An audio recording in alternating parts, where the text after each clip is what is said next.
I know everybody in the family, but especially the kids, love to see the midgets. Midget. 15 years, I have been chasing an interview with Hulk Hogan. I can't believe the day is finally here.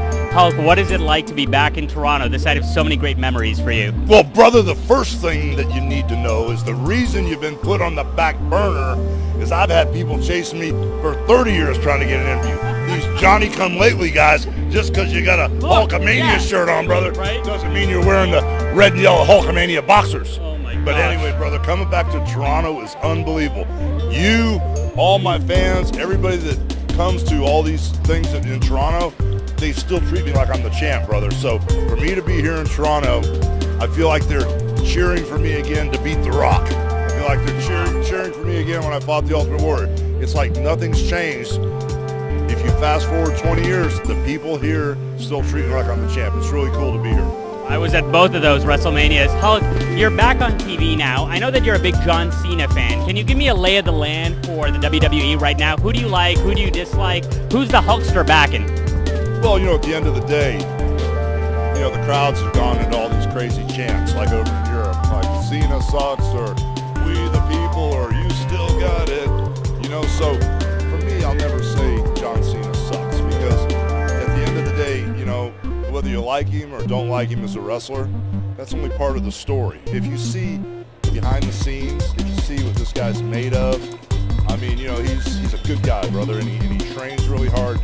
And, for many, many years, I was the #1 requested celebrity for Make-A-Wish, Starlight, Dalmatian Foundation. A lot of these kids have special wishes, whether it be they've got an incurable disease or they're hours away from passing away. And John Cena never turns down a special kid that has needs. He never turns down a kid that is dying and on his deathbed, and the whole family is hanging on by a thread. So for me, I can't say John Cena sucks, because I know who the man is, and he's much bigger than just wrestling. So as far as the lay of the land in the WWE goes, John Cena's the horse, man. He's been carrying the company on his back.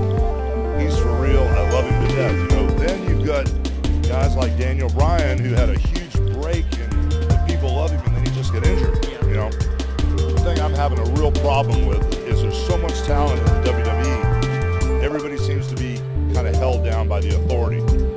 Triple H and Stephanie have got their priorities way up on the totem pole as compared to what the fans want. So for me, I'm laying back in the shadows, waiting for my chance, waiting for, who knows better on how to go against the authority than Hollywood Hogan. Nobody. I've gone against Vince McMahon. I've fought wars. I've gotten Vince's face at WrestleMania 19. I've been in the ring with Triple H. I've dazzled Stephanie McMahon with footwork. I'm just waiting for my chance to grab Cena, grab the troops, and show these guys how they can move efficiently against the authority. I gotta tell you, I have so many favorite Hulk memories. You've already touched on so many of them. Tell me, at the end of the day, is Hulk Hogan a babyface or a heel? Because I like both. I mean, I gotta tell you, I'm partial to the heel. I really am. Well, there's a little bit of Hollywood running through my veins, but the red and yellow has etched, my legacy in stone. When I turned into Hollywood Hogan, the fans, they were so loyal, they cheered me instead of booed me. And so, it's hard to, I can switch gears in a heartbeat, If Triple H was to throw a sucker punch in my direction, I could pull a pair of brass knucks out and beat him with a punch. So I can go either way. It depends on the climate, the attitude, and the situation. Now, my final note, Hulk, is I said if I ever got an interview with you, I would pose with you. Can you teach me one of these famous Hulk poses? It would make a dream come true.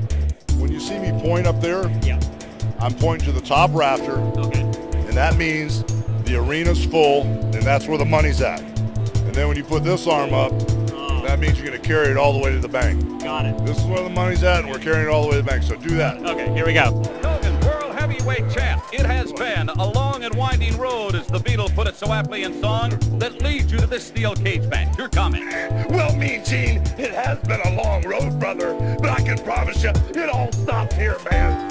All those Hulkamaniacs, they're ready for a new start in a new year, and this steel cage is a dead end for Mr. Wonderful. All right, as we head into 1987, Hulk, last year you established yourself as the finest practitioner ever in steel cage competition. Why didn't you settle this feud with Orndorff earlier? Mean Gene, the steel the most brutal arena of human competition. It is the last resort, man, as Mr. Wonderful's about to find out. I thank you very much, Hulk Hogan, heavyweight champion of the world. I've got to believe we're part of history in the making. Back to you, Vince.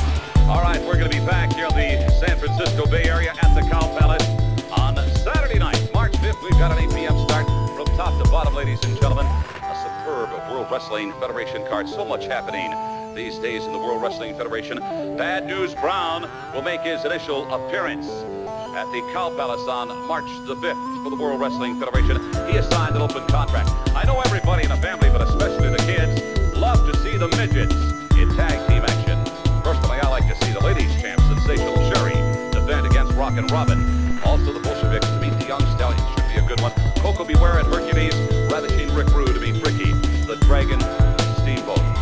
Here, San Francisco is power. He is Hulk Hogan. Oh, that thing looks even better since February the 5th. Hulkster, come on in. A lot of people here in the Bay Area talking to me about you. They want to know what's going on. I happen to know you're going to be teaming up with Hacksaw Jim Duggan here on the 5th to meet Virgil and his mentor, the $1 Million Man, Ted DiBiase. Andre the Giant, yes, will be in their corner. Other than being the largest back in the world, Mean Gene, you know what makes this different than any other back in the world, Jack? I don't know for sure. I've never been pinned for a 3-count, man. On February 5th, the whole world saw the plastic surgery on the referee. The whole world saw that the referee was paid off. Doesn't mean that Hulkamainia doesn't live. I'm no different than I was before, man. I've got all this, I've got sympathy, and I've got all my Hulkamaniacs still intact. But the funny thing about the situation is Ted DiBiase's the one that broke the morality code of the WWF. Ted DiBiase's the one that paid everybody off and threw the rule book out. So when you live by the buck, brother, you'll die by the buck. I'm gonna start out with his pennies first, brother. I'm gonna take his snakeskin slippers off, wipe him out his whole bank account. But multi-million-dollar man, I'm not gonna have to wait through all the #1 contenders. You're setting yourself up, man. You're going out first.